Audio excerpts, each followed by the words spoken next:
Departing Shenandoah National Park feels like I'm entering the home stretch.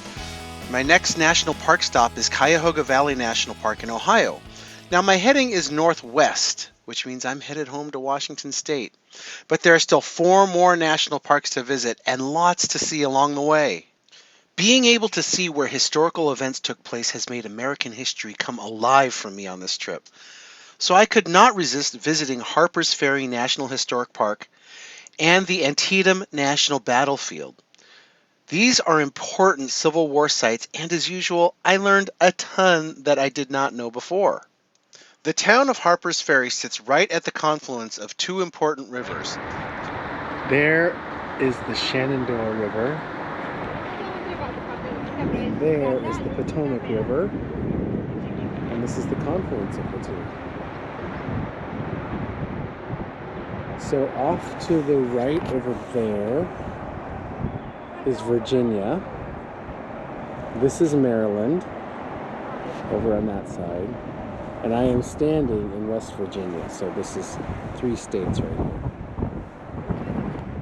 Harpers Ferry sits at the junction of an important transportation and communication route that happened to also be a Union armory site at the start of the Civil War.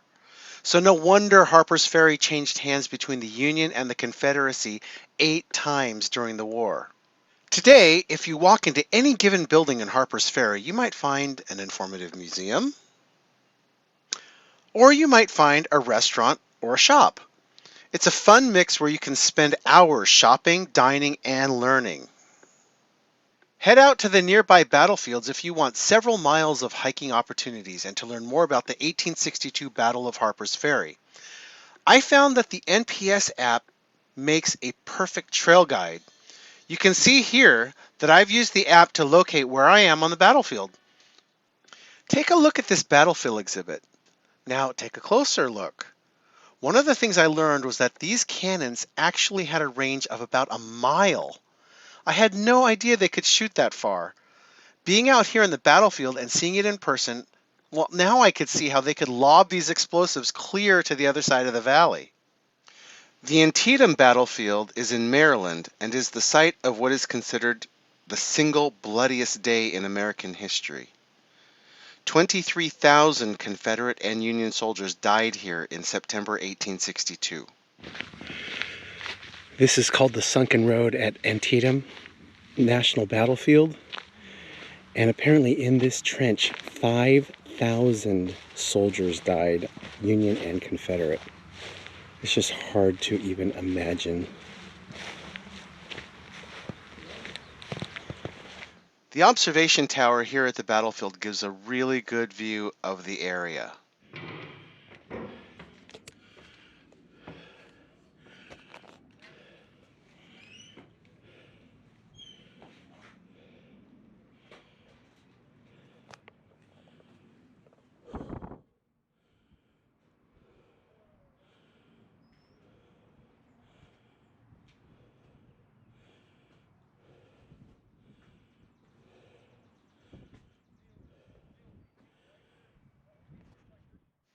This was an impromptu stop on my way to Cuyahoga Valley National Park. Highway 40 traces the route of the first national road, which was opened in 1813.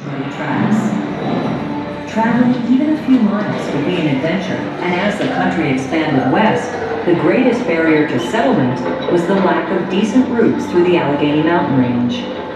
And that road provided settlers an easier transportation route to the west. Jefferson signed the legislation to bring this first federally funded road, and this site gives a good view of American transportation history. This site also recounts the Battle of Fort Necessity, which was an early 1700s era battle which pitted British troops and French and Native American participants all vying for control. What's notable here is that the George Washington was the commander of British troops at the scrapping young age of 22. Now, he lost this battle and had to surrender the fort. Kind of makes you wonder how the failures of our youth can lead to later successes. I had yet another amazing Harvest Host stay south of Pittsburgh that I wanted to share with you guys.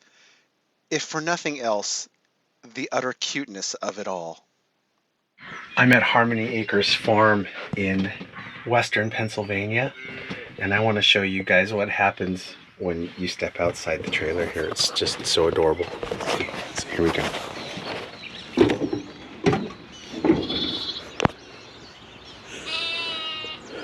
Who doesn't want to have a couple of calves and some baby goats in the morning calling to you for attention? Look at that. Can you see it? It's so cute. Hello.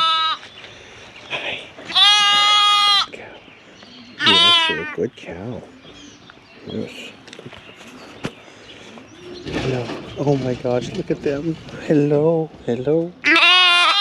Oh, I know. Hello. This little black one really likes attention, huh? You like attention. Likes attention. Okay, bye. Bye-bye. Goodbye.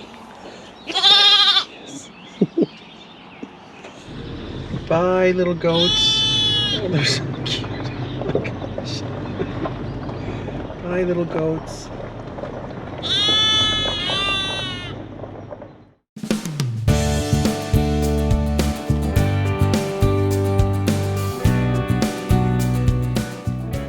Well, the Trip Guardians have done it again. Intermittent thunderstorms were predicted for my 3-day visit to Cuyahoga Valley, but the storm somehow split to the north and south of where I was, like a parting of the Red Sea.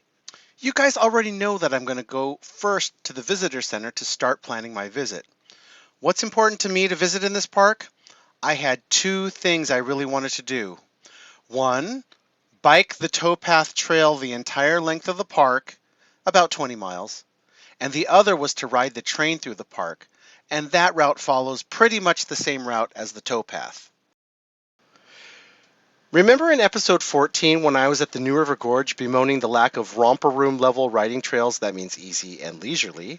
My pleas were heard, and here is exactly what I was looking for.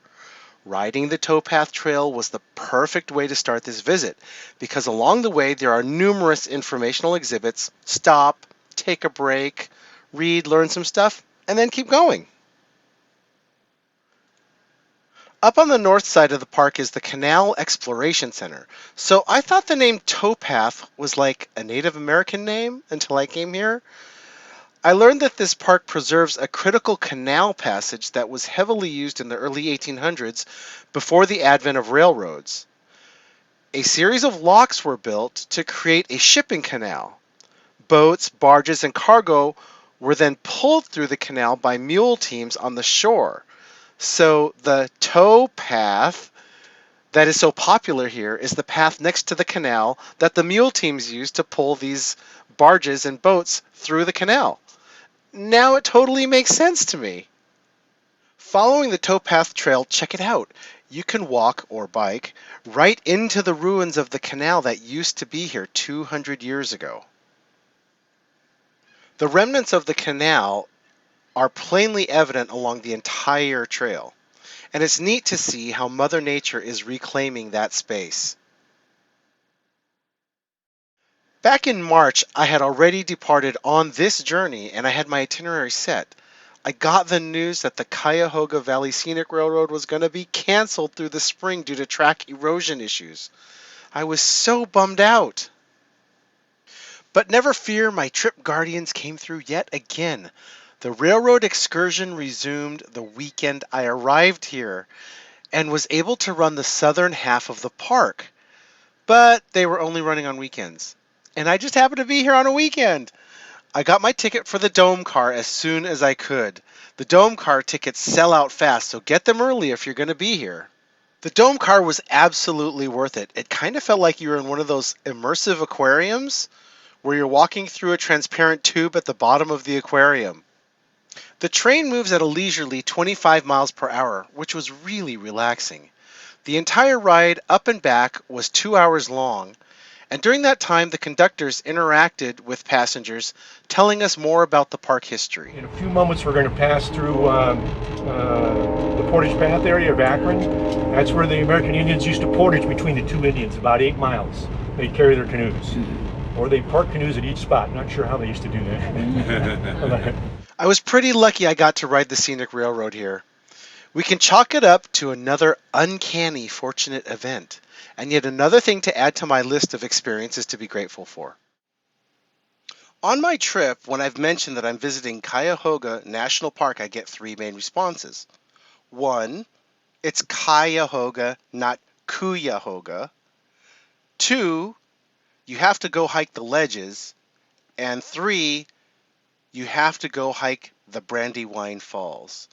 So here's the ledges area of Cuyahoga National Park. I think other visitors were deterred because of the threat of thunder showers today, which have not developed yet, and it's 1 p.m.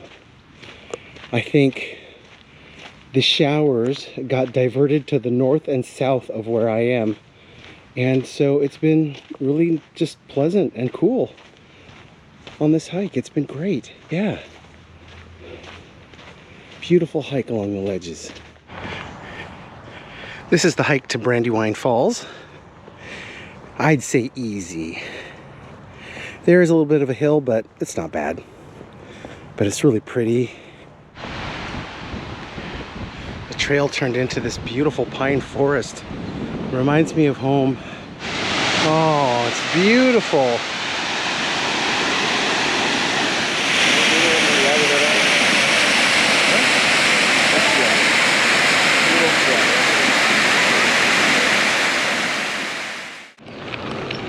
BYOB means bring your own bike.